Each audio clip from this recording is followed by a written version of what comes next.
I will make you understand. It's another Good Morning at Diggy's Pump Academy, where we teach everyone how to fly. My name is J-Boy and I will be your lecturer for today. And today's topic is, how do I do drills? First off, shoutouts to everyone who submitted the homework from the last video.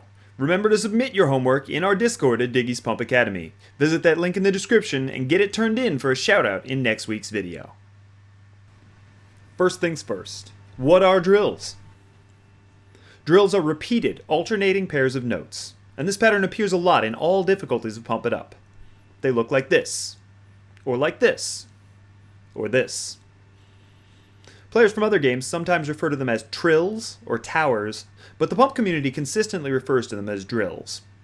They appear at all levels of play, from the beginner charts to the very top difficulties.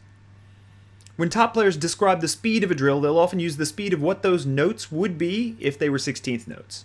For example, these drills in Gargoyle are still drills at 150, even though the scroll speed is much slower. These drills in Sorceress Elise are 24th notes, and so they're often referred to as drills at 237, even though the speed of the song is normally 158 BPM. When you're working on drills, it's important to make sure you're not just mindlessly hitting as fast as possible. Listen to the song and try to continue drilling in time with it.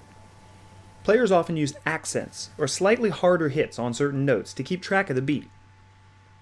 Usually, you'll want to accent the downbeat of the song, so step slightly harder on the first note of the drill. When you get back to the downbeat 4 notes later, add an accented step on that one as well. Keep going so that you know exactly where you are in comparison to the music. This will help keep you on time and avoid the early bad window that kills a lot of players who are having trouble with their drill skills. Keep this in mind while you try the different strategies that we'll go over here.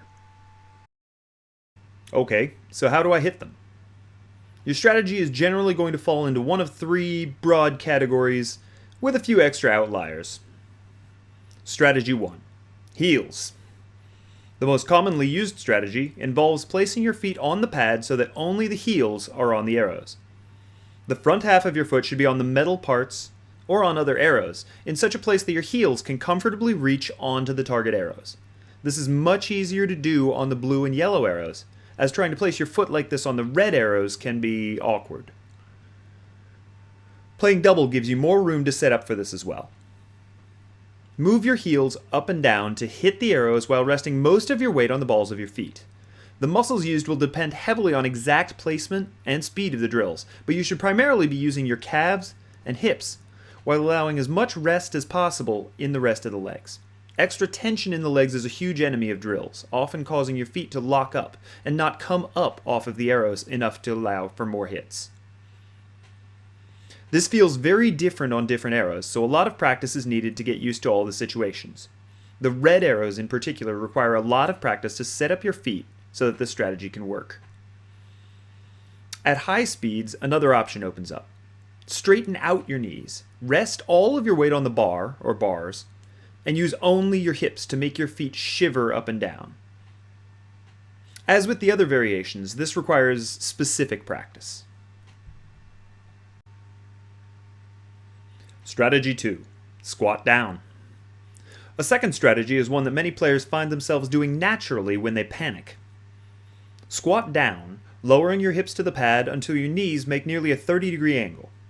This changes the muscles used to lift your legs, letting you put the difficulty onto a different place that isn't as tired.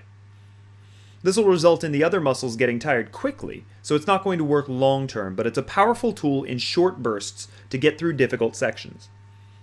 Practice on this skill should be limited to short bursts as it does tire out different muscles that aren't used to this kind of skill. While it's easy to get down closer to the pad, it's difficult to get back up. Make a conscious effort to stand back up to a normal posture when you're past the section that you squat down for. This position limits your turning and sideways movement ability as a trade-off for the power gained in fast sections.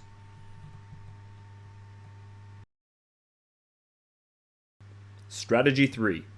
High tiptoes. The third strategy is entirely the opposite of the first one that we explored earlier. Players that have a more bouncy style of play, that keep their weight higher up, tend to be more effective at drills by going entirely up on the balls of their feet and keeping their heels way off the pads. Trying this strategy will force you to raise up your weight, making it easier to lift your feet up off of the arrows. As with the last strategy, this is very likely to tire out your calves, so it should be used in short bursts unless you always play in this manner. There are a few charts in particular that effectively force the player to play like this, specifically Wix Dokva, D24, and Can Orpheus Remix Shortcut, D23, place the drills so far apart that you don't get much of a choice. This is just as tiring as Strategy 2 at first, but if you practice this strategy, it can be reliable for longer periods of time. Chaotic neutral. People who do it other ways. Some folks develop their own strategies, and some are able to do things that just most players don't do. This player on the right is Saber PIU. He is able to drill using only the toes and balls of his feet, while resting his weight on his heels. The player on the left is Joker, who is attempting to do the same thing, but he moves his feet slightly more.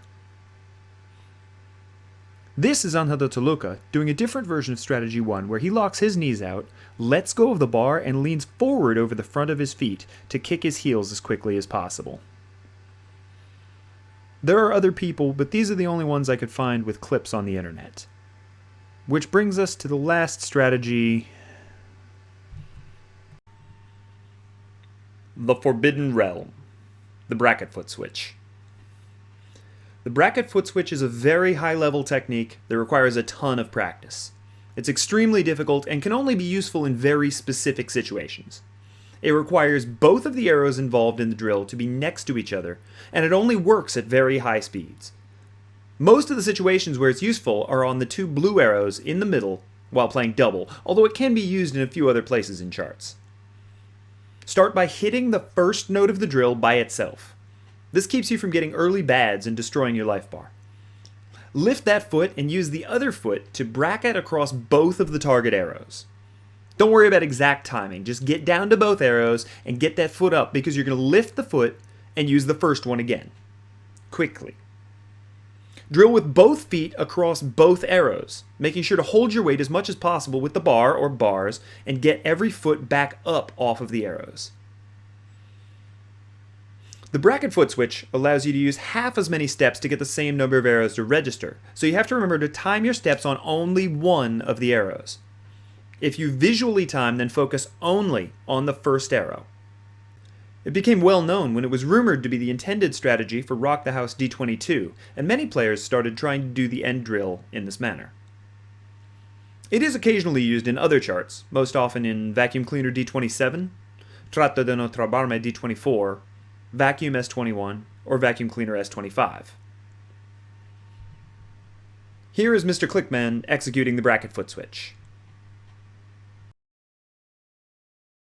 Having seen all these different strategies, pick one that feels best to you and practice it, or try and work on the other ones so that you have a wide arsenal of strategies to tackle drills.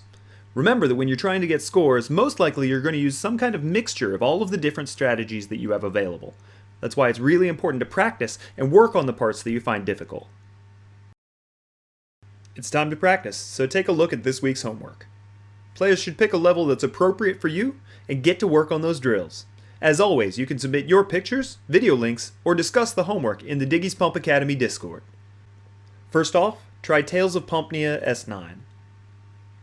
Intermediate players work on Kakoi S14.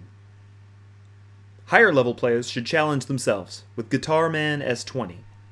And for those who still want more, get a score on Death Moon Shortcut S22.